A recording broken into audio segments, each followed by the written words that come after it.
So, after discussing the power rating for an electrical appliance, our next topic is the amount of power consumed in the combination of appliances. Like when the appliances are connected in series combination, when the appliances are connected in parallel combination, and we'll also discuss out of the series and parallel combination of appliances, which one is a better combination. So, let us first discuss the series combination of appliances. Here we are having three appliances with power rating P1, V is the potential, power rating P2, V is the potential, and power rating P3, and V is again the potential. Now, we can see that from this circuit that these three appliances are connected in series with each other. So, the resistances of three bulbs will be, that is, applying the formula for the power, we know that P is equals to V square upon R. So, the first appliance, the resistance is R1, that is equals to V square by P1, R2 for the second appliance, that is V2, V square by P2, and for the third appliance R3 is V square by P3. Now, as all these bulbs, let us imagine that these three appliances are three bulbs with different power rating, that is P1, P2, P3. Now, all these bulbs are connected in series, then their equivalent resistance will be for these three bulbs will be R is equals to R1 plus R2 plus R3, because these bulbs are nothing but our conductor. So applying the law of addition for series combination of resistances, we are having the equivalent resistance for the circuit is equals to R1 plus R2 plus R3.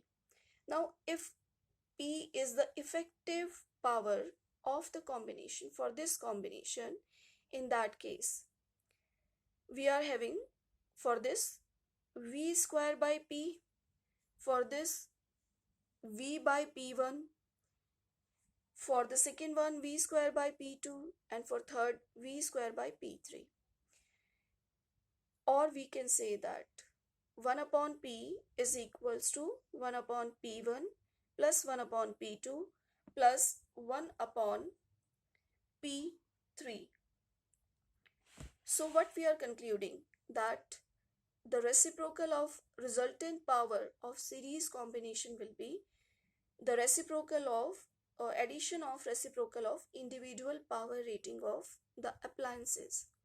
Now when n bulbs of same power P are connected in series, in that case we are having the P effective power is equals to P by N, or the current flowing through the bulbs, that is each bulb will come out to be V by R1 plus R2 plus R3. Now what we are concluding from these expressions?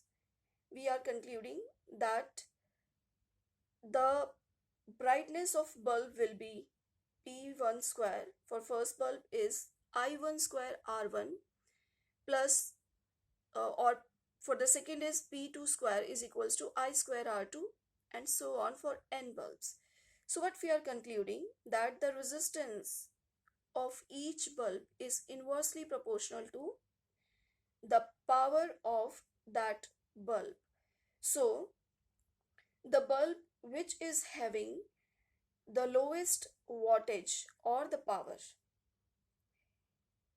that will have the maximum resistance and it will glow brighter. So the brightness of bulb with low power rating is more as compared to the brightness of bulb having high power rating. But when the current in the circuit exceeds the safety limit, in that case the bulb of this lowest wattage will be fused first. So the power rating shows us if for series combination the lowest power rating bulb will glow brighter, but it will also get fused if the current exceeds the safety limits. After discussing the series combination of bulbs or appliances, let us discuss the parallel combination of appliances or the bulbs. Now here we are having the parallel combination of bulbs, that is three bulbs are connected parallelly, P1, P2 or P3, or appliances with power rating P1, P2, P3, and V is the potential, common potential through all these bulbs. So the resistance of first will be V square by P1, for second bulb is V square by P2, for third bulb is V square by P3.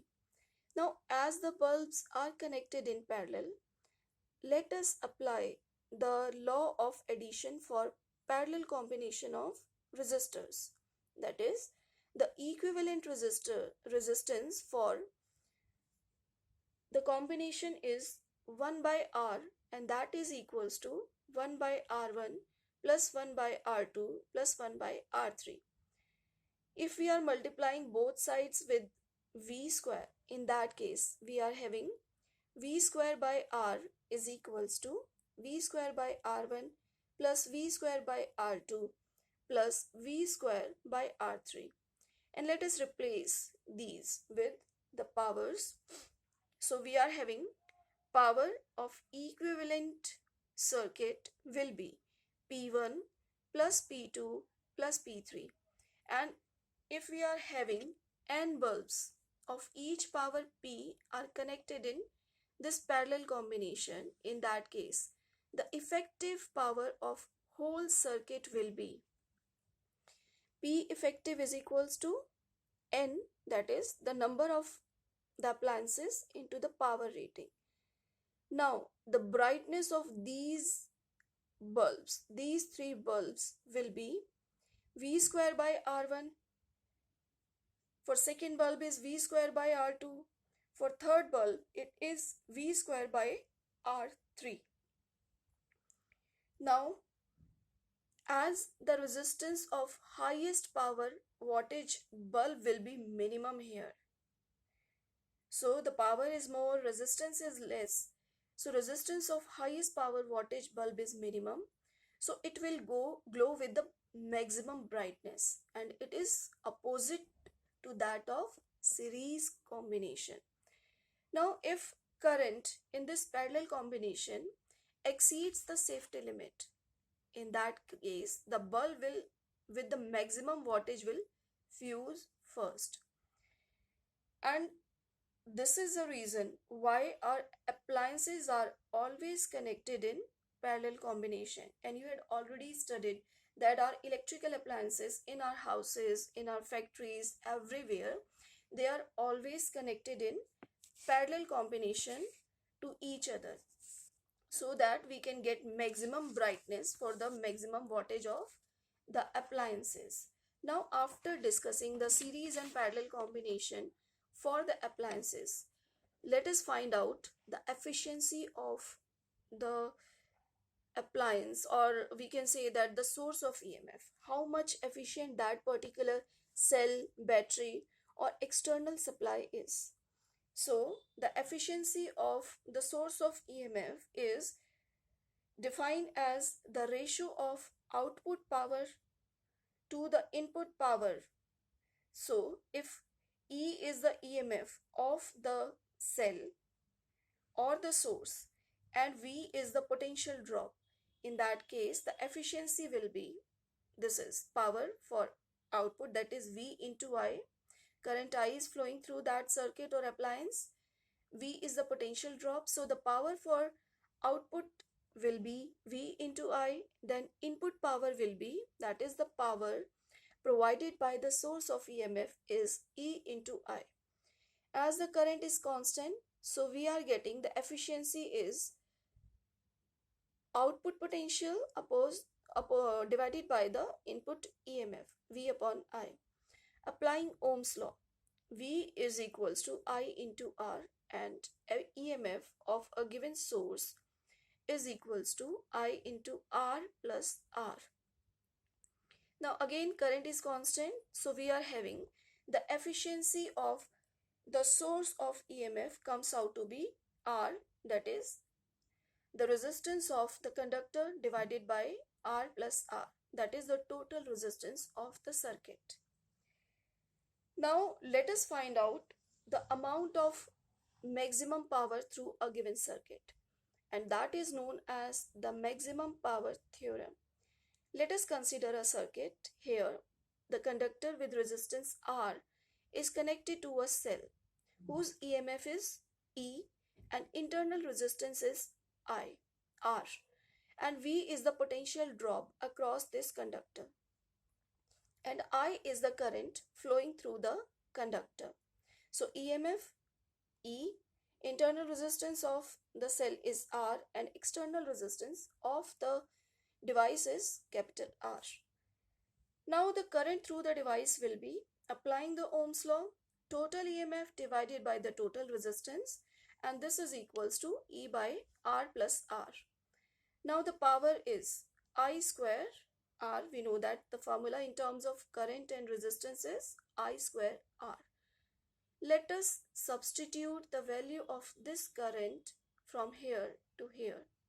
What we are getting, that the power of the appliance or output power comes out to be E square R divided by R plus R whole square, and this is equals to this value. Now obviously the output power will be maximum when R minus R, this term is equals to 0, or we can say that this R is equals to R. So let us substitute this term is equals to 0. We are having that maximum power is equals to, putting R equals to R here, we are getting this, or putting this term is equals to 0, we are getting this. So this is the maximum power what we are drawing, and this proves the maximum power theorem. Now what will be the maximum power of the source? This is the maximum power of the source. Now the power dissipated inside the battery, because we are providing EMF, now there is potential drop.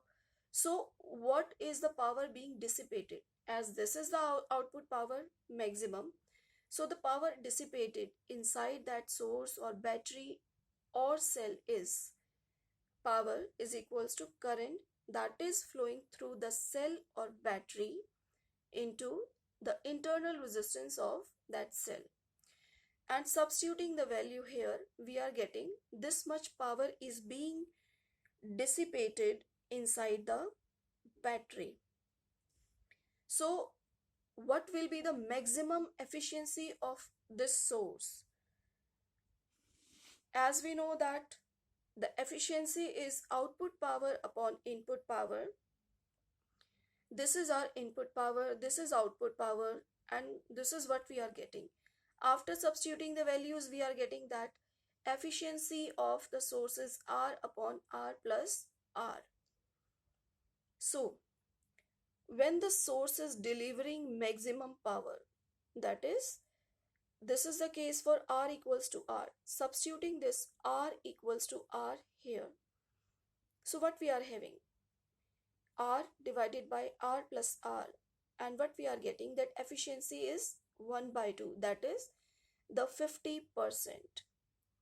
Hence, the efficiency of a source of EMF is just 50% when it is delivering the maximum power, and the rest 50% is being dissipated inside that source.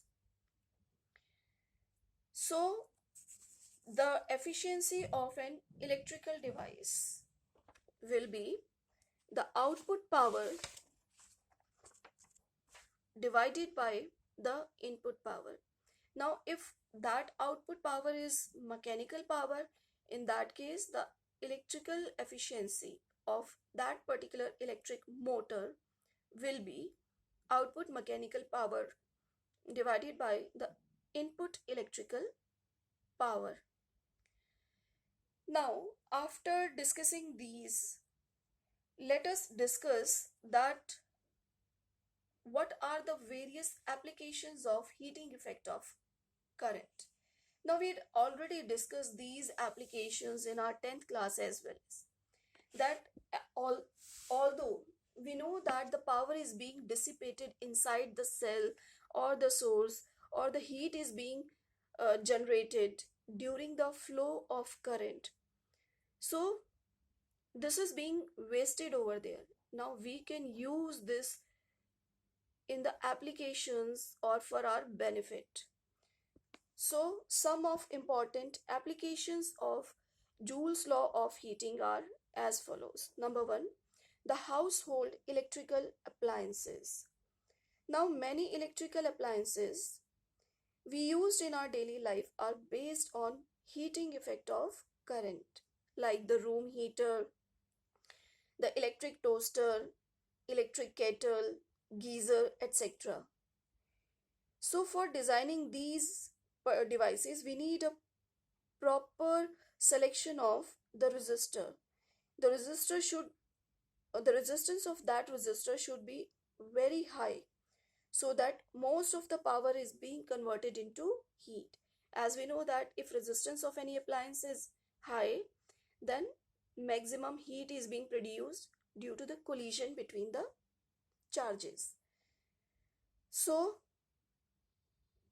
in most of the household heating appliances, you know that nichrome element is used because the melting point of nichrome is very high, the resistivity is large, its tensile strength is also high, so that it can be drawn into wire for our appliances, and it is not easy to oxidize this nichrome.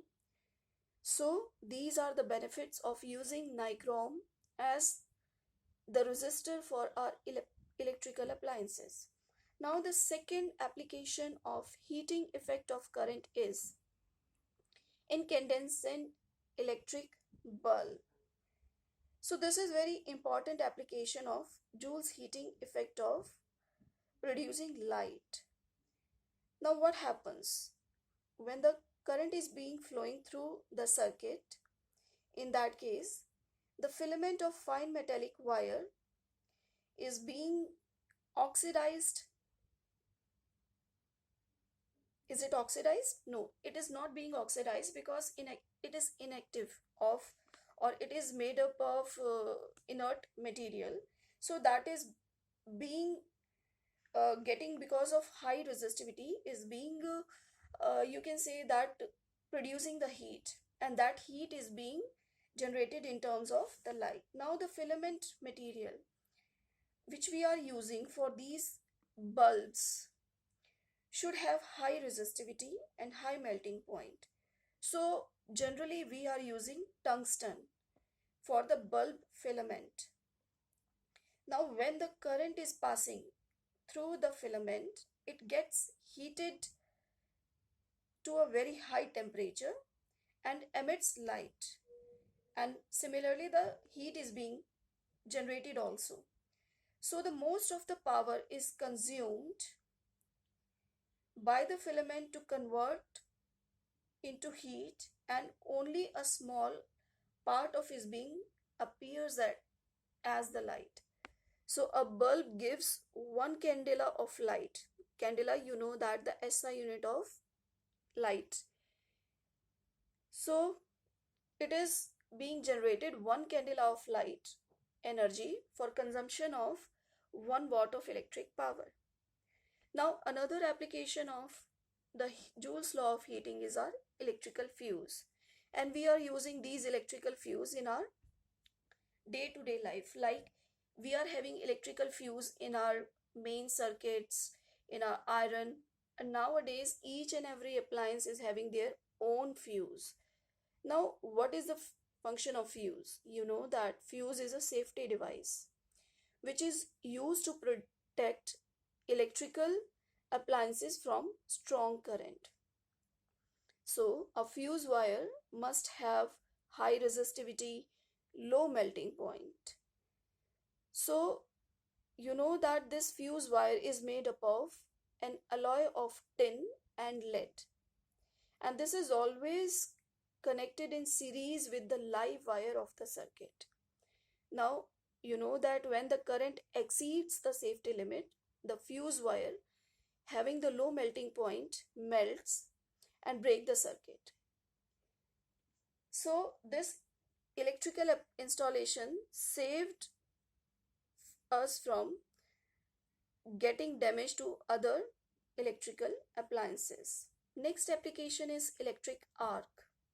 Now this electric arc consists of two cathode rays with a small gap between their pointed ends. Now when the potential is very high, that is the potential difference between the two ends is very high, like the 40 to 60 volt, in that case the two rods emits very intense light between these gaps.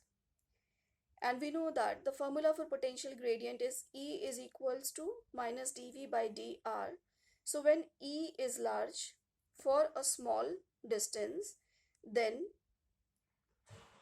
there is ionization of air occurs, as we had discussed in corona discharge as well.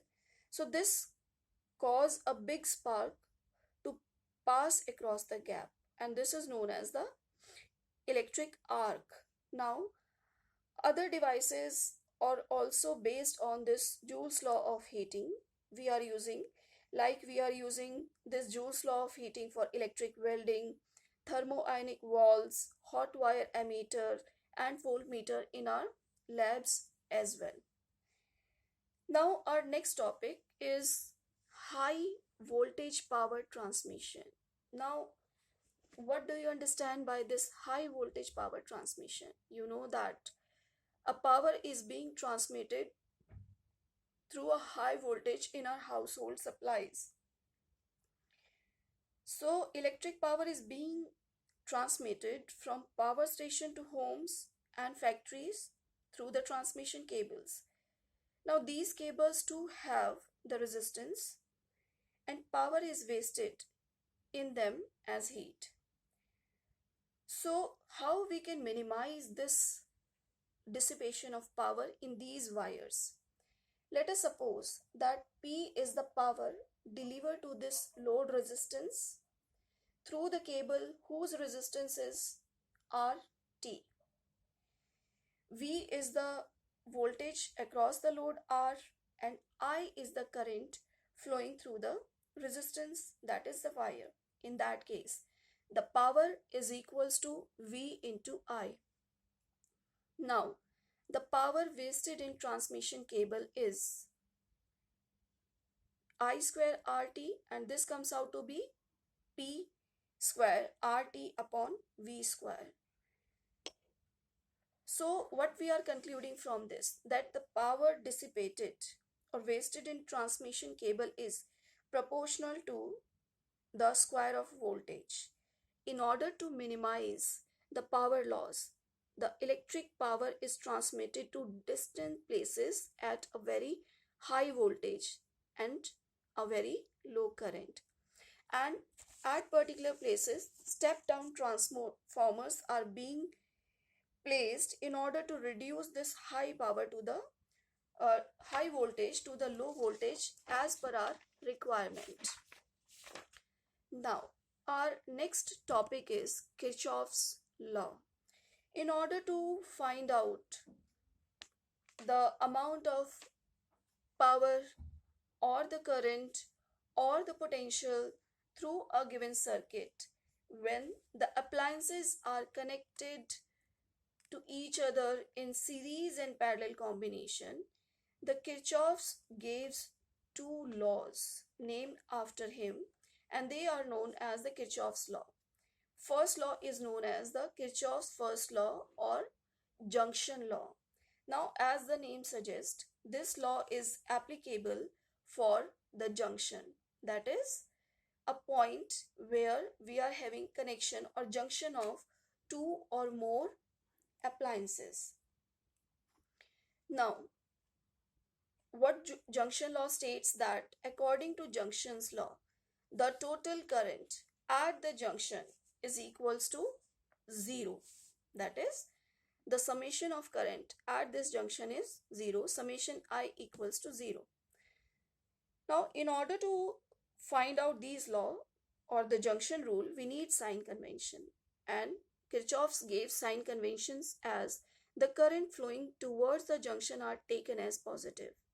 The current which are going towards the junction, that is inward, are taken as positive, and the current flowing away from the junction are taken as negative. That is, this current which is going away from this junction, that is arrow is going away, this is taken as positive. Now for this particular example, this total current is 0, so the current going inward should be equals to the current going outward, and I1 plus I2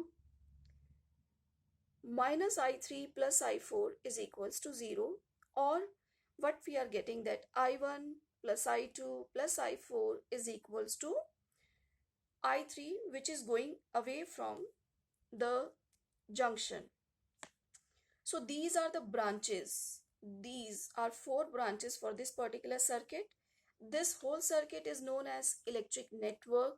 This is the junction, and when these are connected towards each other end to end, then that is known as the loop or mesh.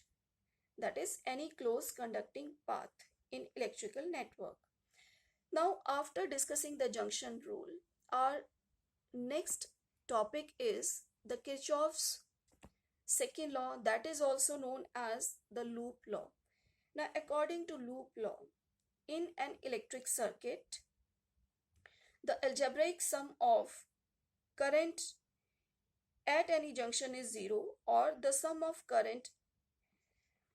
potential at or in a loop is 0. So Kirchhoff's second law states that around any loop, that is closed loop of a network, we are having the algebraic sum of change in potential is 0, or the sum of EMF in the loop of a circuit is equals to the sum of the product of current and the resistance in that circuit. Mathematically, we can write that summation delta V is equals to 0, or summation of EMF is equals to 0, that is summation of IR. Similarly, like we are having the sign conventions for the loop law, we are having sign conventions for the loop law, or that is these are known as the sign convention for loop rule. So the first sign convention says that when we can take any direction as the direction of propagation, we can take the direction of propagation from negative to positive or positive to negative, that is clockwise or anti-clockwise, depending upon the direction. The EMF is positive if the direction is positive from negative to the positive terminal through the cell. Here you can say that this EMF is positive if the direction of flow of current is from negative to positive inside the cell. Similarly, the EMF is negative if the direction is from positive to negative through the cell. Here EMF is negative if the direction of flow of current is from positive to negative through the cell, inside the cell. Fourth rule is this product IR is taken as positive if the resistor is in same direction of assumed current. Here the resistance is here, the current is flowing from positive to negative, so the positive, negative, and this is the direction of current. So this IR is positive. But if this is opposite, that resistor is connected opposite to the direction of flow of current, in that case this product IR is taken as negative. In order to understand these laws for the current, that is loop rule, and the junction rule, let us consider a numerical problem. So in this numerical we are having, using Kirchhoff's rule, find the value of unknown resistance R in the circuit shown here so that no current flows through 4 ohm resistance. Also find the potential difference between A and D. So the condition is given here is that the current through this 4 ohm is 0.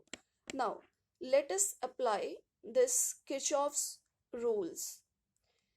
Now applying the Kirchhoff's rule, we are taking the direction as clockwise here. You can take anti-clockwise also. So for this clockwise direction, applying the Kirchhoff's rule for this loop A, F, E, B, A for this first loop.